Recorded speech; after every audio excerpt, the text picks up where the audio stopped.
The folks at Red Wolf Inn. Grandma, We're going to have company, Myrtle. Grandpa, You're pretty today. the three girls, Pamela, Edwina, Regina, and then, of course, Baby John. Just plain folks with a taste for life. Grandma, Grandpa, 3/4 bubble and 1/4 wine. Where's Pam? the two girls, Edwina, I wasn't hungry. Regina, I'm gonna get as fat as a pig. and Baby John. The folks at Red Wolf Inn and the secret they shared with no one. That there is something wrong going on here. Folks would never understand, would they, Eddie? Grandma and Grandpa, Regina and Baby John. The folks at Red Wolf Inn. Grandma, Grandpa, Baby John.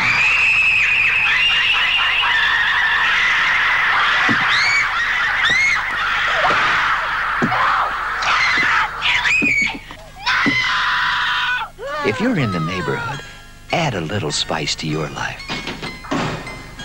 Drop in and say hi. Surprise! They'd love to have you for dinner. The folks at Red Wolf Inn. Hi, welcome to BNS About Movies. This is Sam, This is Becca. and we're joined by two guests. I'm Mark. And I am Bill. And Bill comes to us, Bill comes to us like he was sent from, Bill is... He was sent from Groovy Doom. He was sent from Groovy Doom, and he is the publisher of Drive-In Asylum. And this issue is all about, well, why don't you tell us what this issue is about, Bill? It is about a genius film from the 1970s. It's from 1972. It was originally released as The Folks at Red Wolf Inn. And it eventually changed hands through different distributors. The title was constantly changing. It was also known as Terror on the Menu. That's what this, handwritten on this DVD. Terror at Red Wolf Inn, Terror House, Secrets Beyond the Door, Club Dead. That's what I hate whenever I go buy DVDs, because I always have to look and make sure, do I have this or not? Especially with Fulci movies. Like, so is it Seven Doors of Death, or is it, do you know what I mean? Yeah. Seven Doors of Death. Wow, I forgot about that. There's a DVD release. Everybody calls it The Beyond. Yeah. Yeah. So nobody calls it Seven Doors of Death. I was telling somebody But about... isn't there another movie called The Beyond? There's From Beyond, Oh. which is not anywhere near as You good. always call it The Beyond. Yeah, it's The Beyond is what it's called. But So it's... this is the same movie? No. Somehow we made a connection there. We were talking about how movies have a lot of titles, and you're like, Yeah. oh, did I see that before? Oh, no, I saw it under this. My favorite one is the one you shared the other day about the Tombs of the Blind Dead movie that was reissued as a Planet of the Apes movie. Revenge from Planet 8. Yeah. But it's the same guy from the same, like, Hooded Menace guys. Yeah. But it's they try to pass it off as a Planet of the Apes movie. Mm-hmm. But Planet of the Apes was everywhere then. So you could, well, it's like, they kind of look like monkeys. This movie, it was produced by Michael McCready, and he also produced the two Count Yorga movies. Mm. And he used the proceeds from the Count Yorga movies to make this movie. I don't know how wise of an investment that was. What's this movie about? Cannibalism. Uh-huh. It's about cannibalism and finding true love. Oh. In that order? Sort of. It's never quite sure what you're supposed to be taking seriously as the thrust of the story. Is it a comedy or is it? Yes. Okay. Well, it is a comedy, but it's also a serious type horror film, and it's also a drama. Uh-huh. What would you romance? What would you compare it to, like to other movies? I couldn't compare it to anything. It predates the Texas Chainsaw Massacre by 2 years. Mm. And it's interesting because they actually recycled a few more of these ideas in Texas Chainsaw Massacre. The idea of an isolated cannibal family that lures people into their trap, for meat. Is this based on like the same like Ed Gein kind of? Ed Gein. Ed Gein, sorry. Thank you. You know, Fact-checking back. it was written by Alan Actor, Mm-hmm. and I'm not sure what. I don't think he had anything specific in mind when he wrote it in terms of like Ed Gein. It's just cannibalism was just sort of coming into its own in the early 70s as a topic for a horror movie. And a lot of people were doing it. Spider Baby did it in the 60s. Mm-hmm. But then, like, in the early 70s, there was this flurry of cannibal films that came out. And another one was called Warlock Moon. Mm. Very similar to Terror House. Do you think it was post Night of the Living Dead that opened the floodgates for people to eat people? Yes and no. People that eat people are the happiest people of all. That needs to be recorded immediately. I usually would just sing, but I'm kind of self-conscious tonight. Well, this movie is sort of Californian in its attitude. It's to me, I can see a lot of parallels in there with the Manson family. Mm-hmm. This is made post Manson. Yes, it was Okay. definitely post Manson, and it's sort of about youth and innocence being corrupted by something, and in this case, cannibalism. And there's sort of a naive young heroine played by Linda Gillen, and she just sort of gets lured into this scheme that these people have going, where they lure people there with promising them a free vacation. And like there's a guy who's in on it that flies a plane, and he goes to the airport and picks them up and takes them directly to the inn in this plane. So like nobody really knows where they're going, and they sort of isolate these people and then fatten them up for a couple days and then slaughter them. Is this another reason why you don't want to go to Jamaica? Yeah. I don't want to go to any country where I'm treated like royalty. Yeah, he doesn't You like know what I mean? Like he doesn't like having people wait on him, so I can't go on a vacation. do you know what I mean? 'Cause I ever. just feel like they're eventually going to have enough. I'm fine with people waiting on me. Do you know what I mean? Like wow. if I know anything about human nature, sooner or later you get sick of helping other people out. And inevitably, when I'm there, will be the day it goes like we're going to the island from Zombie, where everybody's like, I've had enough. I'm going to be looking out the door, and it's going to come right through my eye. And that's not what I want to happen. Trips to Matul. Yeah. Oh, we're going to the island of Matul. It's all inclusive. Well, it sounds nice. No, it's not. You know, I went to the Caribbean once, and it terrified me because you had seen Zombie? well, that. Yeah. And also, they had these strange things that they called a booze cruise. You'd see, like, people walking up and down the beach, and there'd be men yelling, "Booze cruise!" Yeah. And there'd be women that wanted to put braids in your hair. Yeah. And these men that wanted to take you on a booze cruise, they take you out on a boat and get you drunk. Yeah, no thanks. And thank you. That's my reaction to it. Like, hey, That's what happened to Natalie like Holloway. dudes that want to take like you'll pay them to go snorkeling. Like, no, I'm not going to go underwater with a tube that they can put something in. And Yeah. no, I'm not doing that. It's just creepy. I don't like any. I went on one cruise. And that's why you never hear about it, because all the people who did it are gone. They're all dead. That's why you don't hear about it in the news. They were very carefully selected, just like the Red Wolf Inn scam. Yeah, they're all plants, like Motel Hell with booze in them. They're going to turn Like you into a plant. A plant, like in Troll 2. Yeah. There was like a lot more cannibal movies back then. I guess that the Bad Batch has a lot of cannibalism in it. It's like post-apocalyptic, humans are bred for food kind of thing. But What movie? that Bad Batch I told you about, the new one that's coming out. Oh, okay. It's like I thought this was a movie from the 70s. no, I wish. No, it would be good if it was. It's not. But so you made friends with the main actress in this movie? Yes, I friended her on Facebook a couple of years ago, and I thought, oh, she's never going to friend me. But she totally did. Yeah. And she's been really nice. But she's interviewed in the new issue, right? Yes. I pursued her for a couple of years, trying to get her to talk to me about the movie. And, well, she never said yes or no about it. And I just figured, I'm not going to... She just never respond, or... She would talk to me, but when I asked her about doing an interview, she wouldn't respond. Because I thought, well, she probably just doesn't know. And maybe she just doesn't want to do that right now. But eventually... She acted for a very long time, or was this just a brief period? No, of her life? she had a very long career. Yeah. And she never... she never really had a high-profile starring role. Yeah. But she's been in many Tons of films, movies. like in these walk-on parts.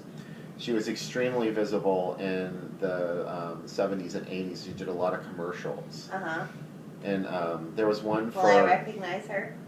I think you may. I'm not sure. I'm not sure if you'll recognize her. But she's very good in this film, and she was also in another movie called The Magic Garden of Stanley's Sweetheart. Mm-hmm.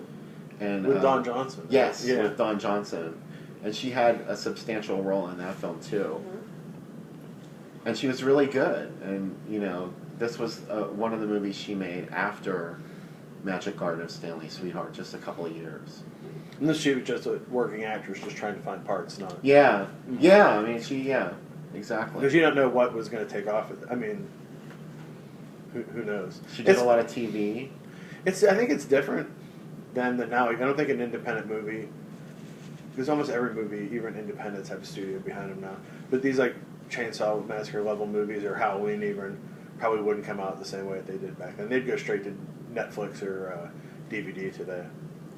Do you know what I mean? Like they wouldn't have these like extended. Who's in them. But they wouldn't have these like extended theater runs. Like Halloween played theaters for a long time. Yeah, the whole system was different back then.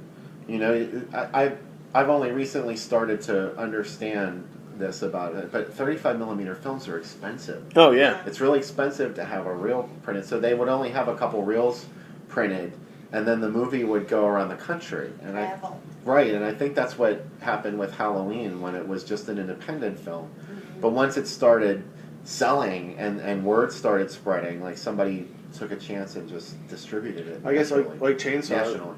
When Chainsaw Now I ran. think they only make movies if they know the ones that Yes. they put out are only going to go if they're going to take off. They don't make. That's why we get all these direct to DVD, direct to Netflix. Because they're pre-sold. Yeah.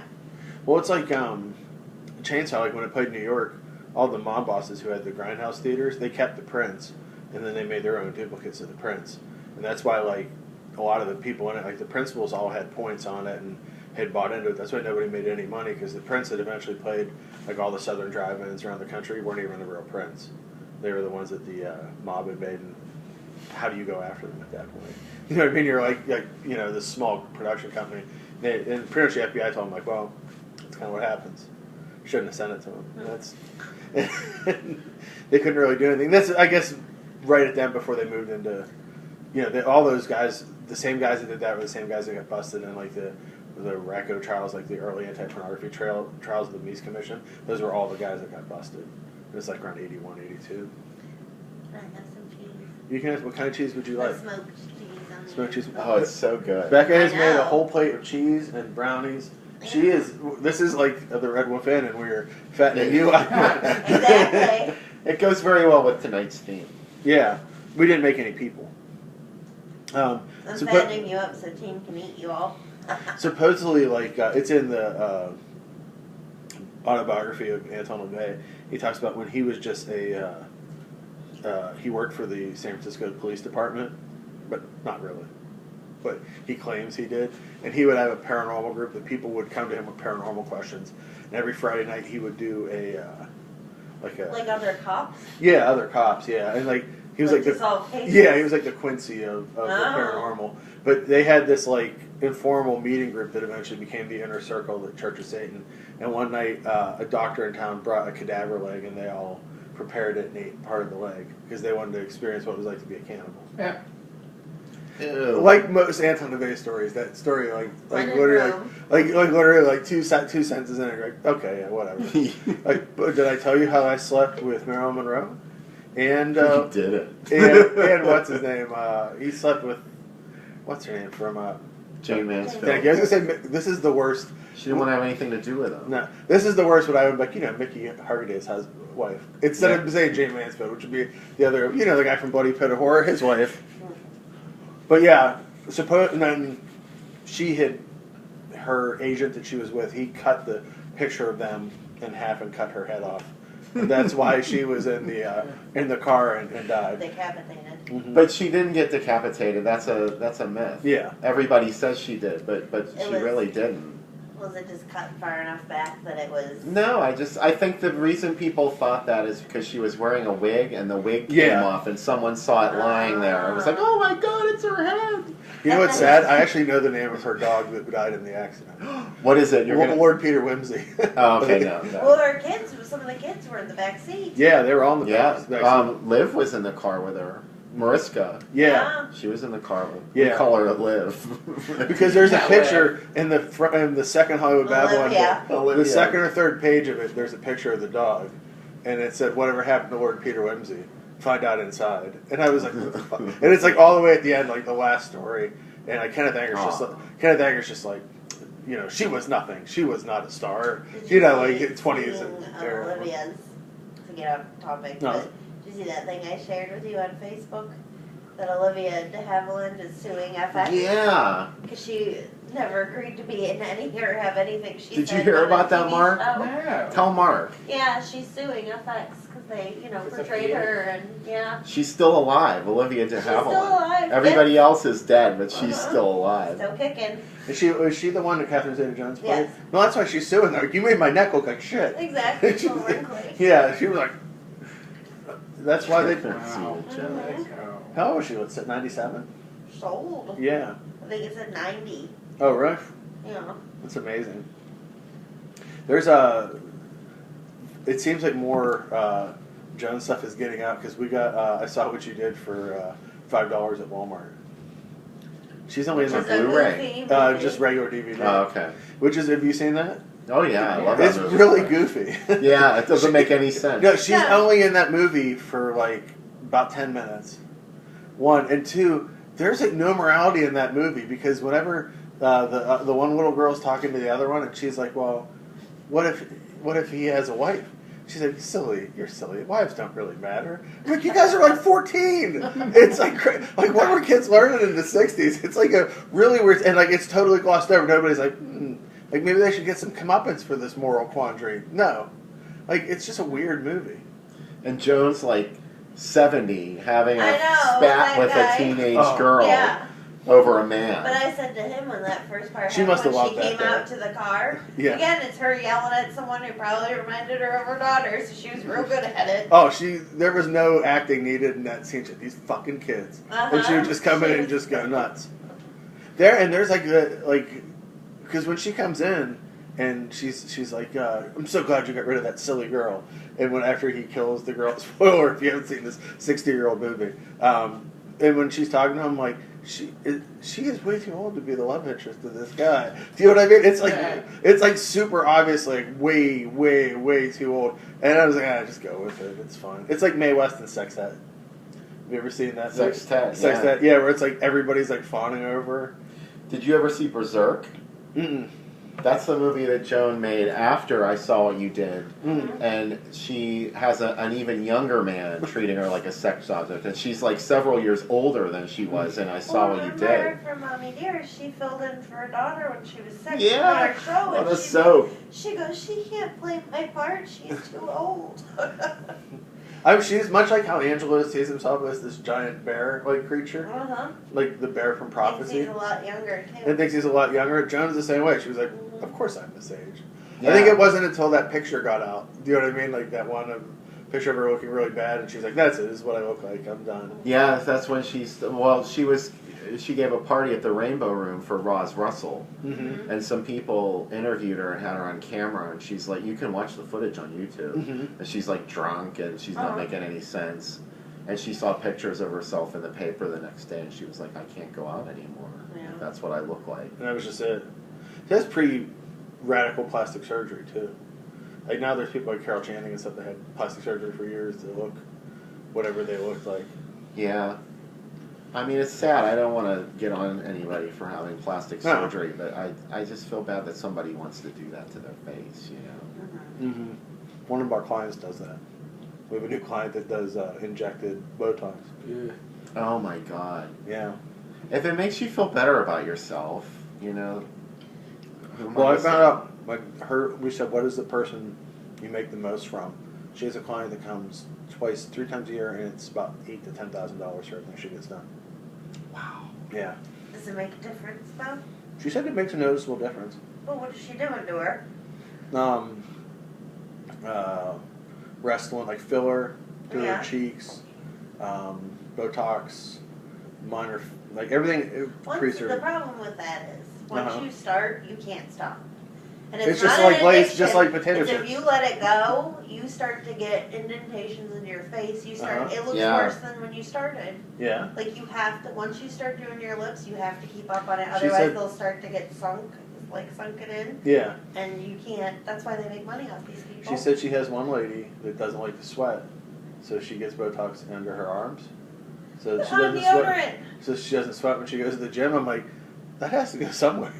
Yeah. like where else? Sweat. Yeah, like where else does it? Healthy. Yeah, it's like what? Where is it coming? It's like there's this little nozzle in her back that She sweats out her butt. She sweats out her. Yeah. She's. I'm all swampy now, but at least my armpits aren't. I guess. Yeah, so But that's. I'm just saying, like, once you start that kind of a regimen, you have to keep going because. Do you think cannibals would like to eat people with plastic surgery less? Well, you can pull the plastic surgery out. Usually it's like some kind But of like the implant. cheeks, do you know what I mean? Like they probably would like the sweet meat of the cheeks. Oh, with an injection? Yeah, and they'd be like, oh, I don't want that. That's disgusting. Yeah, you know what? Because sometimes that stuff migrates too in your body. Yeah. Like Pete Burns. So it'd be like getting a piece of bad steak with a lot of gristle in that. Yeah. Yeah, like, oh, that's not even real. That's that shit they had injected. I thought this would be a lot better. All that stuff, people's fake boobs leak, all that kind of crap. And then it's in your body for forever. And you can get sick off it. I don't like it. It's not good. Well, you don't have to get any Botox. I think we all decided we're not ever I'm never having plastic surgery. No. And if you do, you won't be my friend anymore. Exactly. Well, now it's been recorded, so Exactly. if we make a pact tonight to never have plastic surgery. I know. Well, this is not What? This is the episode we all pledge I've done plastic surgery, and then you guys see me in a year, and I'm like, my eyebrows are like, well, Sam, what happened to you? Well, that Botox client didn't really pay us well, so we took it all out in trade. No. Yeah, and I just walk around looking like Bert Convy, all surprised all the time. I know. Shocked all the time. You look like what's her name's husband, Liza Minnelli. Oh yeah, that dude's scary guy. the scariest. What's his name? David Guest. Yeah, David that Guest. one. Yeah. Before we start the movie, I have a new obsession I have to tell you about. There's a channel on YouTube that plays. They'll take a certain year in history and they'll play all the TV shows that would have been on that night. So it's like Wednesday, 1975. But just the beginning. But just like the opening beginnings. credits and So they'll stuff. show the three networks, and it's amazing because there's been so many shows that the major actors and stuff were in that I don't even remember. Do you know what I mean? Like a lot. Scott Bakula's probably in like 25 shows. Do you know what I mean? They were only on for Yeah, a month, yeah, and then yeah. they canceled them. But there's one that has all the shows that debuted in '86, and Dynasty 2, the Colbys is on it. Oh, I remember that And one. the beginning's crazy of all the there's some major actors in it that I'm like I can't believe all the. I think plastic surgery reminded me of Dynasty. Let's go with this train of thought here. But that show also ended with all of them being abducted by a UFO. Or no, Sammy was abducted by a UFO. That's how that show ended. Also, they had this Dynasty 2? Yeah, the Colbys. Yeah, her character was abducted, and then the season before they had that big slaughter where everybody was shot in a wedding in Moravia or something. Oh, I remember that one. Yeah, and it was like they're like, oh, there was that picture of Rock Hudson kissing the actress, and they're like, Linda oh, he Evans. had AIDS. Yeah, when he Linda kissed Evans. her. It was on the cover of the Inquirer. I remember it was like that deadly kiss, like she got AIDS from kissing him on a movie. set. Honestly, I remember because my grandmother subscribed to the Inquirer back then, and I remember everything was about what is Liberace's watermelon diet. Watermelon diet. Because What was he thinking? That was his cover story of why he had AIDS. That he was on an all watermelon diet, and he was trying to lose weight so he'd look good for the summer. Do you think that works? Well, he lost a lot of weight. To be fair. Going on the watermelon diet. Yeah. Well, that and it was like, this deadly gay cancer, and I was like, no, it's for everybody. Yeah. Dak Rambo would later tell us it's for everybody. But yeah, I remember like watching the Entertainment Tonight when they announced about Rock Hudson, and I remember like my mom being like shocked because she watched all those Doris Day movies and how could this happen? There was a lot of confronting. How could this happen? There was like, first off, they had to Been get wrapped happening their for a long time. Yeah, they had to wrap their. Next year, you're gonna tell me Raymond Burr's gay. Stop it. Raymond Burr was hot. He's one of my dream guys. Well, they always Raymond talk Burr. about him on Howard Stern because his dad recorded all the sound engineer stuff for Perry Mason. And he always come home and be like, I can't believe it, Raymond Burr's gay. He's mincing around my studio. Don't tell anybody. I have to say, though, my favorite Inquirer cover that I saw in the supermarket one time years ago was man dies and goes to heaven and meets Elvis, and he has the pictures to prove it. Oh, yes. That was a Weekly World News one? It's something like that. Yeah. Yeah, it had to have been the Weekly World News. The Inquirer was celebrity. Well, yeah. I liked the Inquirer when I was a kid because, like, in the 80s, it was, like, vicious. And they would, like, they had a picture of Elvis's coffin on the cover, like the 78 one. And they did the same thing when Michael Jackson died. They put, they had that famous picture of him in the bariatric chamber, too. When he was... Inquirer. What about the Down Inquirer? in West Palm Beach. Oh, wow. Yeah. Where my mom grew up. Yeah. It's called Larimore, Florida or something. Yeah. It was down there. Yeah, they're all... It's so weird to me that, like... I really thought that the Inquirer would disappear, like, post-internet. Do you know what I mean? Because TMZ's up every day. And, like, the news happens every day, and the Inquirer still comes out once a week. Because But there's it's still people my mom's age buying it. Because you know what? I will tell you, before I met my wife, my greatest joy in life on a Saturday night was I would go to a Get-Go, and I would buy a sandwich, and I would steal an Inquirer, and I would read it for 3 hours. For you. Mm-hmm. Yeah. But now I love my wife, and I never would do that again. He would like me to go with him and do Yeah, I know. Like, why don't you can have a Star, and I'll have an Inquirer, and we'll talk about the stories that we read. No, my life is infinitely better now. I don't have to sit like a sad old man reading my newspaper all alone in the Get-Go. Good. They don't have magazines in Get-Go anymore because they figured out some nefarious asshole was just taking them, reading stories about Loretta Swit and bringing them back. Mm-hmm. I like whenever the Inquirer really doesn't like somebody though. Like they're always like a bozo, or they're like, you know what I mean? Like he's like if anybody like leaves their wife, do you know what I mean? It's not like they always pick like who the enemy is, and they like viciously go after them. Like for years, and then there's always like as someone's dying, it's always like sad last days. Like Liz Taylor, even if they're not dying. No, Liz Taylor had sad last days for like Cher's 15 been years. having sad last years for 15 years. Yeah, and then she was on Loretta Lynn. Oh, yeah. I remember an Inquirer cover of her, like she's on her deathbed, and that was like 6 years ago. Well, they said that all the stuff about Sharon, that she was just on the awards the other night. Yeah. Like she looks perfectly fine. Like she's not dying. But the Liz Taylor. They take a bad picture of them and then they Oh, make yeah. it even worse with their computers. Oh yeah. Instead of fixing a picture, they make it worse. Well, I think what happens to a lot of them too is like on the way up when celebrities want to get in, they leak stuff themselves. Yeah. And then on the way down, they're like, oh shit, I guess I gotta pay it back the other way. Jan Michael Vincent was another one who was in there all the time. Remember when he was like the hottest guy? Oh yeah. He was on Airwolf. What that is. Okay, well, you know Blue Thunder? No. The movie with Roy Scheider. So there's this big craze in the early 80s about intelligent helicopter movies. Yeah. Like helicopters that could talk and do things. So there's the show Airwolf with, who was the other guy on it? Ernest Borgnine. Ernest Borgnine, yeah. Whose wife also was in the Inquirer all the time. She had her own wig line. Wigs from Tova, do you remember that? And like there was like a picture of her. She's like, Ernest loves them and you will too. And it's like her and all these wigs. I don't remember that. Yeah, I remember. Yeah. You know, in the Inquirer, there's always those ads to buy, like, they'll have like an old lady and like 10 different colored pairs of slacks you could buy, or a precious moments. Like, there's always those one ad, you know, you can send away for. I think I'm going to start at Instagram and just buy one thing a month and take a picture of it when it actually shows up to see. I think, I'm just going to order one thing a month from one of those crappy ads. That's a great idea. I should. You can Kickstart it too. So then people will pay for it. People pay for it for the thing they want to see, and then they don't feel bad that they bought it.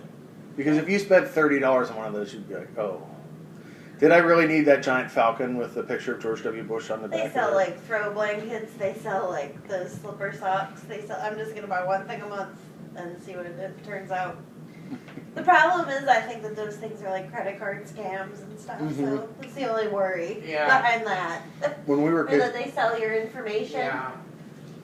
So that's the only worry. when we were kids, my grandma used to order from Finger Hut. Remember Yeah. the Finger Hut? Yeah. They're still around. They're still around. I've You never can still heard order of it from till Finger now. Hut. But now they're Right. like almost legitimate because they used to be just like tchotchkes. Well, yeah. Shit. So Noah was like in the '80s. HBO used to play Paddington. Remember that bear that wears the coat and all that stuff. And Noah was obsessed with The Paddington. guy who wrote Paddington. Oh yeah. Right.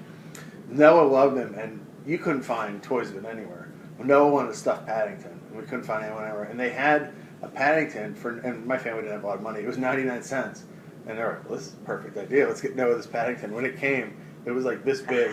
It was one of those ones that has like blown air in it, so it's like you could squeeze it. Oh. And it had like that fake fur on the outside, like that flock G.I. Joe head Flock. fur. Yeah, your G.I. Joe head. And that's all it was. And I handed it to my brother, like, here. And he had drawn all these pictures of him walking hand in hand with Paddington and how they were going to have all these adventures together, and he would just slid it in his pocket and walked away. It was a crushing moment. But he put it in his box. Yes. Noah had a box in his bed that you weren't allowed to look at.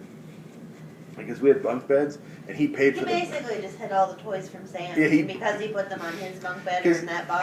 Sam couldn't play with them. Much like now, like he would save his money and buy big things. And I'd be like, I'll just buy this extra Fangoria, or you know what I mean? Like, or what? And Sam like, blew his money, that was Noah saved his money. like I made it rain. Like, I hit the store. I'm like, give me all the GI Joes. And then there's Noah kept it, and he bought bunk beds, and he's like, and he would like, he was like sinister. He's like, you know, he had to be like maybe like 7, so I would have been 10. He'd be like, he's like, I saved my money so you could sleep in the bottom like a coffin. I hope you enjoy it. And I'd be like, you know what I mean? So he had a shoe box. Sadistic. He had a shoe box, and he would put all his figures in that you weren't allowed to see. And I'm sure Paddington Bear was in there. Vincent from the Black Hole, that robot movie, the Disney movie. Yeah. And he had Man-at-Arms and several Transformers. A Bumblebee, definitely, that I wasn't allowed to play with. But yeah, he would just keep them up there.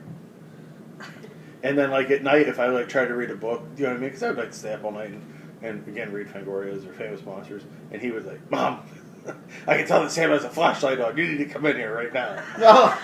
Turned him in for everything. Yeah, for everything. But my comeuppance was, because he was up in that bed, he would talk in his sleep all the time. And sometimes he would get so agitated in his sleep that he would run and do things. And he was like super into playing baseball back then. So he was having a dream that he was running the bases, and I could hear his little feet going in the bed like this. Somehow his feet caught the blanket, and he just started going. And he ran right out of the bed, and he fell and went, boom, I got out of the bunk bed. Then dropped next to me, and I looked over, and I saw it. But you know when you're so tired that, you know, maybe I didn't see that. So I just went back to sleep, and he just kept sleeping. He hit the ground, but he was in, like, you know, it was like when Freddy's Holy chasing shit. it. Yeah. So he was laying there, and it was real quiet for about an hour, and I was like, this is great. It's like he wasn't bitching. Like, because he would continue to yell at me to be quiet and stuff all night. And I just went back to sleep. My mom came in, he's like, down on the floor. She's like, why didn't you wake up and get your brother? And he's like, I don't know what happened. I fell out of the bed and Sam didn't help me. Oh.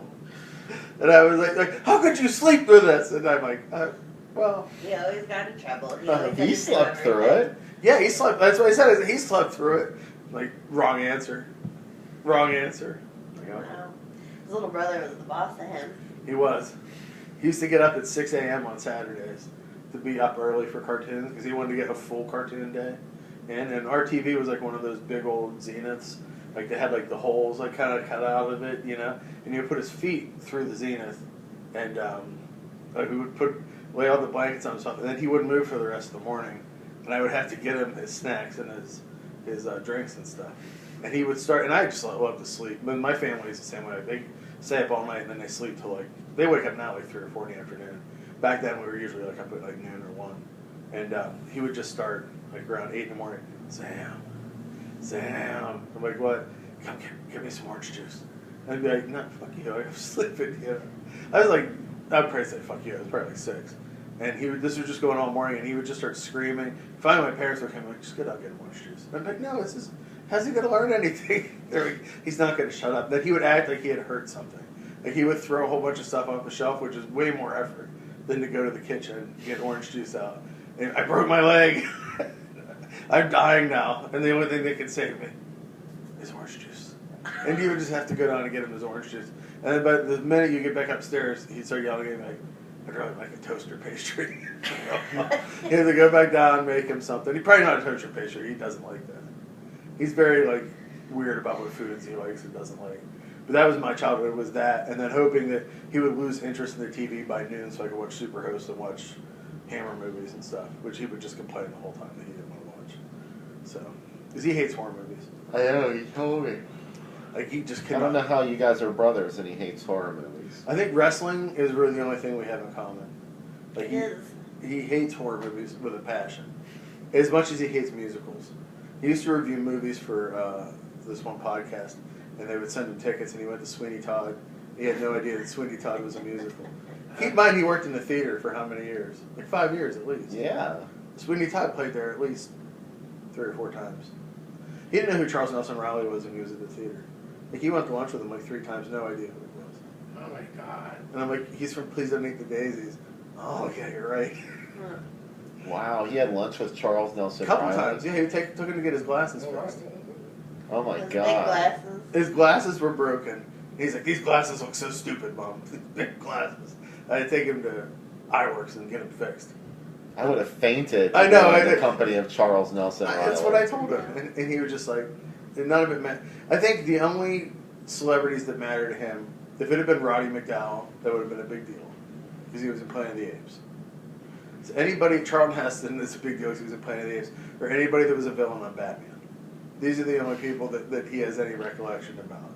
Do you know what I mean? So if it was like Vincent Price, he would know who Vincent Price was. But he wouldn't know him as Vincent Price. He would only know him as Ed Kemp. The villain on Batman. Yeah, he would, like, no clue of anything else that happened in his life or career. Bruce Lee is only Kato to him. Van Williams is only the Green Hornet. Do you know what I mean? Like nobody else has done anything else in their career. Because, like, I'll tell him about something, he's like, yeah, all right. And I'm like, you know, he was, like, I was telling him about the movie Skidoo, like, he wouldn't care about it. And I'm like, well, like, Mr. Freeze directed it. He's like, oh, yeah, he's really good. I like Mr. Freeze on Batman. Like, no idea what a Terminator is. But, yeah, I don't know how we grew up in the same house for so long and cared so little about the same things. That's why when you tell him about stuff now, I'm like, why are you wasting your breath? Because I love him. I love telling him what's going on in my life. Even if he doesn't care what's going on in my life. I told him the other day, I'm like, hey, I started this new website. It's all about, like, movies and stuff. You should read it. And he's like, well, I don't read. And I hate horror movies, so good luck. And I was like, okay. He's trying. Yeah, he cares as much as he can. Mm-hmm. That's why I love him. So anyway, so we're going to watch Terror House. Hey, you know, you said earlier, you mentioned Mae West. Yeah. And Sextet. Yeah. When she was shopping for a director for Sextet, she considered the director of this movie. His name was Bud Townsend. Mm-hmm. And she was a really big fan of Terror House. Somehow she had seen this movie and she really liked it. So she wanted to hold a screening, and Linda went, and Linda's husband at the time, and her friend Jeannie Berlin, who was also an actress, and Bud and his wife. Her name was Booby. They called her Booby. Booby. And the screenwriter, Alan Actor, and his girlfriend. And they were the only ones in the theater with Mae West watching Terror House. And she had a whole story that she told me about it. You should read it in the zine. Yes. You have to I'll get put the zine to put find notes out. on how to get it. It's on your Etsy store, right? You can buy it on eBay. Oh, can too, you? if you just search Drive-In Asylum Groovy Doom on eBay. Okay. It's worth it. Someone wrote a really way too long article about a Fulci movie that nobody gives a shit about. And it's genius. I love that movie so much, by the way. Have you seen it? I have not seen Conquest. I made her watch it like 5 times in the same day. It's like mind-melding how bad it is. It was a sword and sandal Yeah. type adventure film. That's why I never saw it. But it's still a Fulci movie. Like, it starts, like, these heads, like, appear out of nowhere. And, like, they tell the story about how they're going to give this kid lightning from the sky. And then the next scene, 5 werewolves rip a woman in half and eat her. But, of course, it's Fulci. So it's like, none of it's off camera.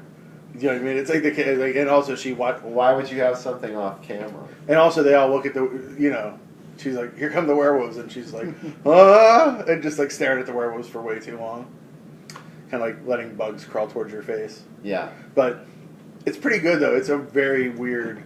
They're like, make us a Conan movie, and he said, kind of sure, but like spoiler, like the main character gets killed like 20 minutes before the end of the movie. You're like, what the fuck am I watching? Like, he gets his head cut off camera. You don't even see it happen. And then the other character sets him on fire and like covers himself with his ashes and goes to get revenge. It's great. So, do you believe Mae West was a transvestite? That's like a big rumor I heard. No. That's what I've heard him like that she was like. Will you make me a cheese cracker? Yes, I'll make you a cheese cracker. Well, I mean, I think there were men that actually slept with her. Yeah. Well, supposedly John Wayne did before he was a big star. That's what she knew him when he was still married. Well, supposedly the big rumor is, that her temperature was something like a little bit higher, like maybe a degree higher than. Have you heard this? No. Than like a normal person, and so that she was very hot inside, and which is why people that have sex with her. Oh. You heard that rumor? I read that. This is the first time I'm hearing. It's like a Tijuana Bible like story. That like it's a great story. Maybe it's not appropriate for no, it's fine for the podcast. No, that's amazing. I've never heard of that. But yeah, I've heard that. I read that. Well, what I love about sex ed is like everybody treats her like she's this big sex object, and she's like in her 80s. Yeah. Which one's Alice Cooper in? Is he in that? He's in Sex Ed. Yeah. Because he talks about it in his book, and he just said like. Tom Selleck. Yeah, Tom Selleck is in it. That's why I bought Sword and the Sorcerer, because Lee Horsley's in it. The other Tom Selleck, he was Matt Houston on the Magnum P.I. ripoff. How would the world be different if Tom Selleck had been Indiana Jones? Yeah, I just read that too. Yeah, did you know that? That's who. I think I had heard that, but I hadn't thought about that in a long time. The other thing we were talking about the other day with these film guys when we were all talking is about Harrison Ford. Is other than Indiana Jones, he hates every movie he's ever been in. Do you know what I mean? Like, when you see him talk about, like, Star Wars, he just can't wait to get out of the fucking room. And, like, same as Blade Runner. Like, he doesn't even want to talk about Blade Runner. But but he'll staple a hat to his head for Raiders of the Lost Ark. But I had to pick my favorite movie for this site, and that was almost my favorite movie. But it was not. What was your favorite movie? Flash Gordon. Oh, very good choice. It's hard. How do you pick your favorite movie of all time? Halloween 2. Halloween 2? Mark, what's your favorite movie of all time? If you had to pick one movie. Does that have to be a horror movie? No, it can be any movie. I like Singing in the Rain. What would yours be? Oh my god. I know. It's like, oh my god. If you were trapped in a room and it had to replay over and over for the rest of your life. He's like, it would be Terror House, of course. I don't know. I don't know what I would say my favorite movie is. Godfathers. There's so many. As soon as I would say one, like Alien. I love Alien. I could watch Alien as many times as I.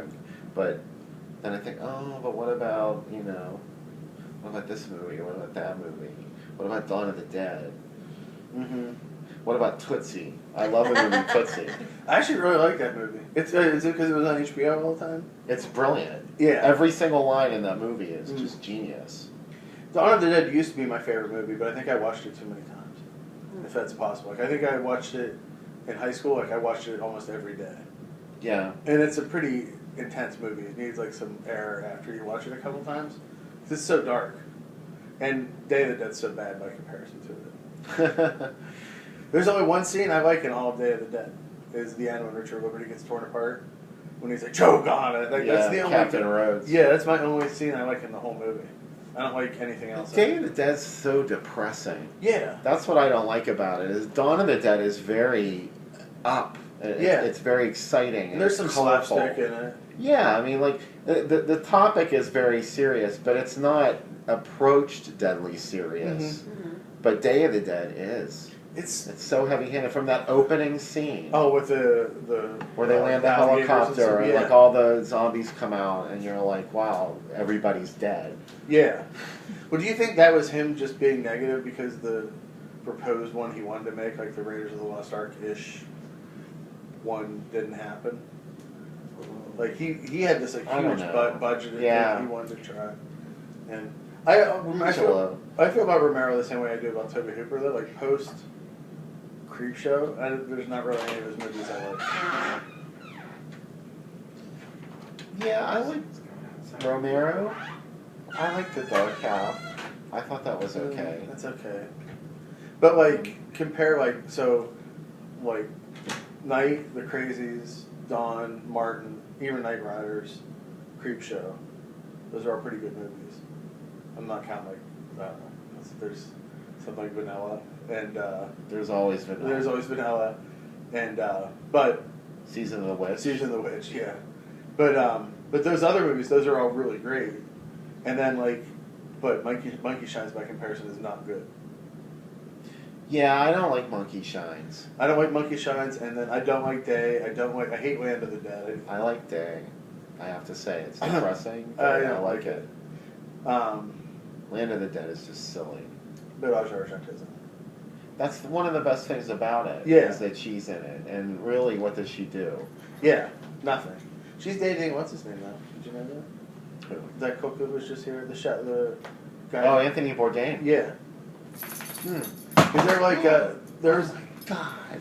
There was this article in what do you call it? Some celebrity thing was see Anthony Bourdain's new girlfriend, and everybody was like, who the hell is that girl? I was like, of course that's who it is. No, I heard him get. All right, well, if you can watch this on YouTube if you look up one of the many titles. And again, to get Bill Zine, look up Drive-In Asylum or Groovy Doom. Online, especially on Etsy or eBay. And this issue is great, by the way. I just got my copy today, hot off the presses. You should just buy a whole run because you get crazy gifts when you do that. All right, talk to you in a bit.